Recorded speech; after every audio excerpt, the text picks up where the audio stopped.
suis désolé. Le système, c'est M. Biya qui le construit. On a oublié. M. Biya, madame parlait tout à l'heure de l'hégémon. Vous connaissez un peu le maître Jacques. C'est lui qui crée, qui agit, qui contrôle. Après, le président de la République est un maître Jacques au Cameroun. Je connais très peu de personnes qui auraient été connues s'il n'y avait pas eu le décret du président de la République. Dans certains systèmes, les gens se font par eux-mêmes, par leur naissance, par leurs éclats, par leurs actions politiques et autres. Je crois que 99% de personnes que nous connaissons... Non, le décret vient simplement consacrer un parcours. Ici, très peu de personnes auraient été ce qu'elles sont s'il n'y avait pas eu un décret qui les avait façonnées. On ne les aurait jamais connues. Jamais de la vie. Quand vous parlez de la nomination, c'est deux choses. La nomination, c'est d'abord une promotion. La nomination, c'est aussi une sanction. Le même acte qui vous nomme. Lorsque, à aucun moment, celui qui a nommé ne prend la décision de censurer au constat d'échec de la personne qui l'a faite, est-ce que ça n'interroge pas un peu sur l'orientation que la personne a envie de donner de son système?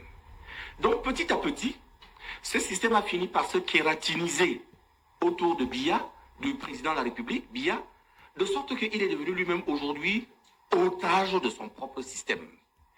Et je pense que, pour moi, ce qui aurait pu être un avantage, c'est-à-dire l'homme, l'individu, le temps qu'il a mis au pouvoir, c'est-à-dire sa connaissance et sa maîtrise de l'ensemble des rouages qui sont autant d'atouts, le mode de fonctionnement, parce que je pense qu'il y a un certain nombre d'éléments de l'équilibre que parfois on ne voit pas à l'extérieur, qu'une personne, le président de la République il n'est pas là que depuis 42 ans, il est là depuis au moins 60 ans, puisque avant d'être là, il était déjà dans les plus hautes sphères d'administration, comme Premier ministre, et même comme auparavant encore secrétaire général, je crois, des services du Premier ministre. Donc, tout ça, c'est autant d'acquis, mais qui malheureusement, à force n'avoir pas pu être exploités.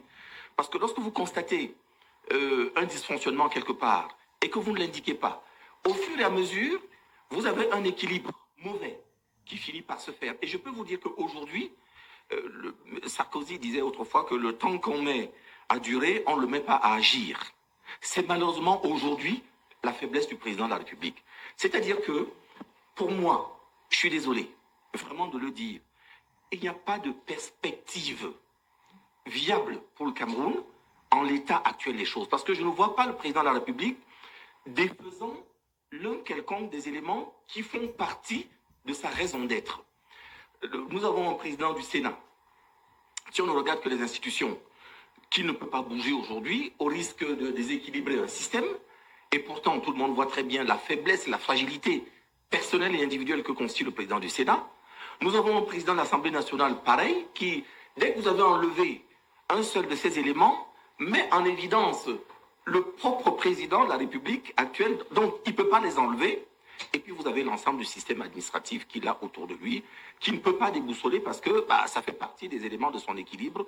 Et le résultat des courses, ce qu'on essaye de faire, c'est de maintenir le système pour qu'il soit là, peu importe ce que le système va pouvoir produire pour l'ensemble du pays, l'essentiel c'est que le système soit là. Et même si le président de la République avait envie de se départir de son système, il y a des gens qui vont se retrouver à la rue, qui ont un intérêt à ce que le président de la République soit là, parce qu'ils vont se retrouver à découvert. L'expérience des autres a fini par démontrer qu'à partir du moment où vous avez perdu les manettes, vous devenez vulnérable auprès de ceux parce que l'utilisation du pouvoir n'ayant pas été orthodoxe, vous expose désormais à la vindicte des personnes qui ont été autrefois vos victimes. Donc, pour moi, aujourd'hui, d'abord, la question, c'est de savoir si le président de la République va se représenter. Je crois qu'il y a 110% de chances qu'il se... La question, c'est quels sont ses atouts qu'il se représente. Merci beaucoup, M. Ernest Obama. Donc, c'est d'abord l'une des... Je pense qu'à mon avis, il va se représenter et malheureusement, je ne pense pas que ce représentant, il va changer quelque chose. Moi, ce que j'espère... Vous n'y croyez plus? Je n'y crois pas. Ce que j'espère au fond de moi, je vais vous dire la vérité. Je pense que si on avait une sorte de système mixte, C'est-à-dire qu'on a le président de la République qui, ayant toutes les chances, parce que je n'ai pas vu préparer quelqu'un, il n'y a pas eu un dauphin de préparer, et je n'imagine pas que même M. Ngongo, qui maîtrise quand même un peu la présidence, et qu'on voit sur le terrain.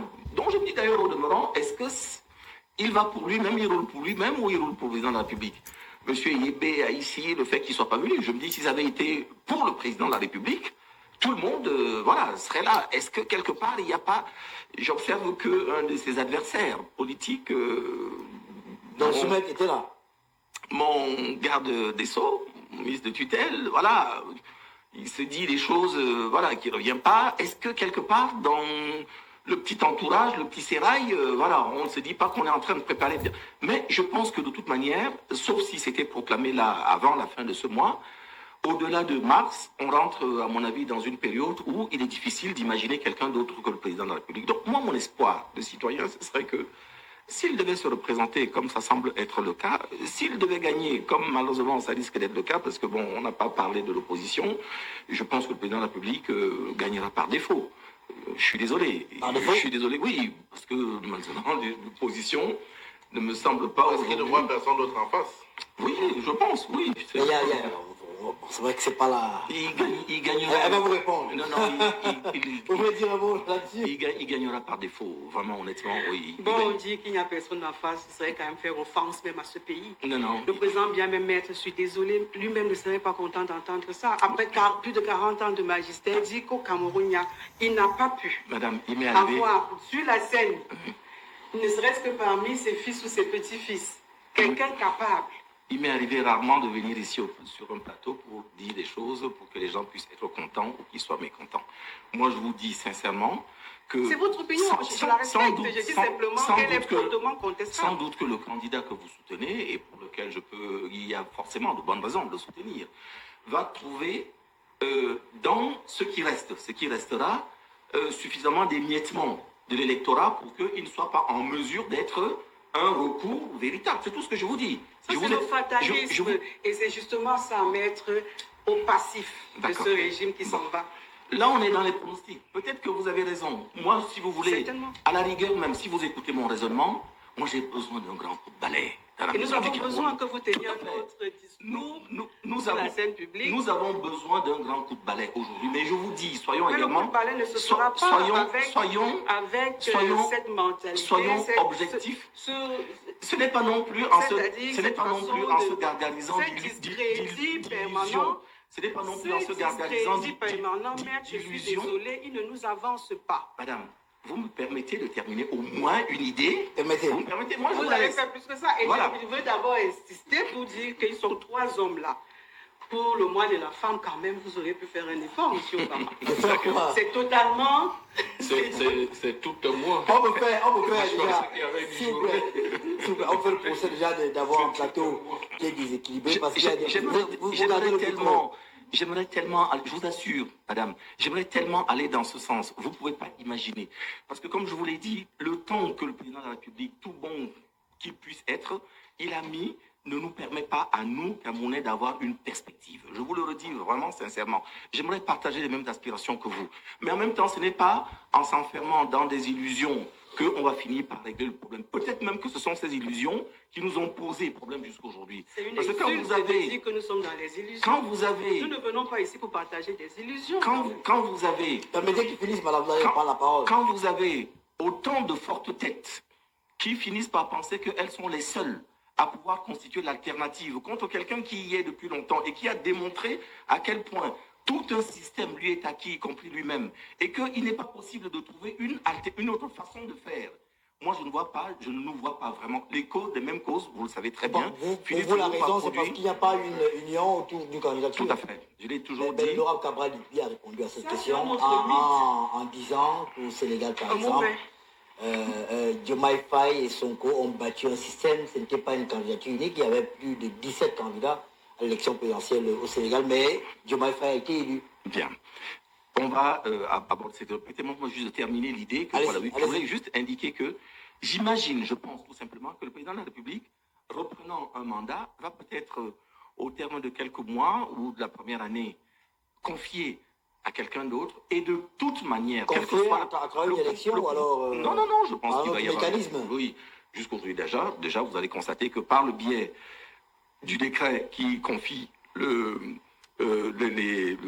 pouvoir, c'est la réalité, non pas au président du Sénat, au secrétaire général de la présidence de la République, lui laissant la possibilité de discriminer toute question qu'il voudra bien soumettre à la haute attention du chef de l'État.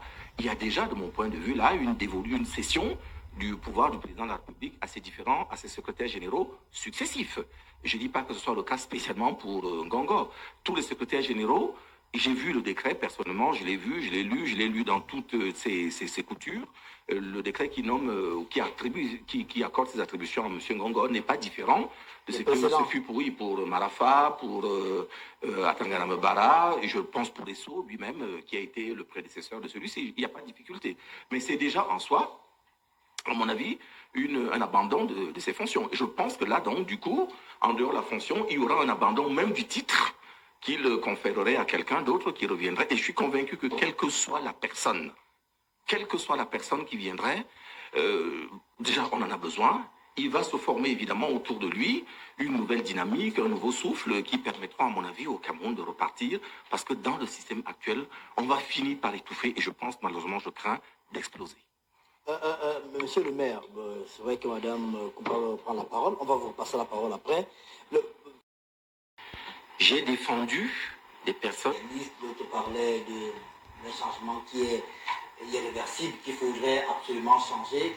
Mais aujourd'hui, on parle de la force du chef de l'État qui est plus expérimentée, qui est en même de garantir pour certains la paix pour une transition dans la Troisième République. Quelles sont selon vous est-ce que le président Biya, quelles sont les forces et les faiblesses de sa candidature aujourd'hui, si candidature il y a? Quand on parle du président de la République actuelle, il y a toujours deux choses qui doivent vous venir à l'esprit. Vous avez l'homme et vous avez le système. L'homme Biya, le système Biya. On dit que le mot est détestable. Moi, j'ai été le voisin du premier ministre Biya, au lac Tougama et autres. C'est un monsieur extrêmement sympathique, délicieux, adorable, simple. Premier ministre, voilà, on le voyait traîner dans lui-même au volant de sa propre voiture, il faisait du vélo. Je vais continuer peut-être sur le même terrain. J'ai eu l'occasion, comme avocat, sans frontières, de superviser des élections. Et il votait, je ne sais pas s'il continue à voter, à l'école publique de Bastos. Si vous le voyez de près, c'est un monsieur, vous avez envie d'en faire un ami, voilà, d'échanger avec. J'ai défendu des personnes qui sont poursuivies parfois avec la vigueur, la rigueur, parfois l'arbitraire du système qu'il incarne, mais j'ai vu que très peu de personnes qui vous parlent de lui, de l'homme, en des termes mauvais. C'est quelqu'un, tout le monde vous parlera de l'homme, même ses adversaires. Même à Talamba, c'est que vous défendez plusieurs de ceux qui sont qualifiés comme des prisonniers de luxe.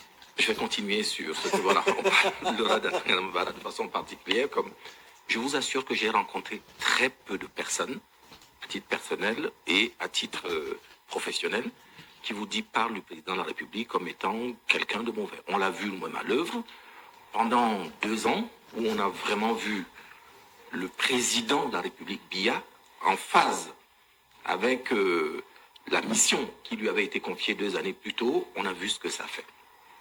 Et puis petit à petit est venu autour de lui un système.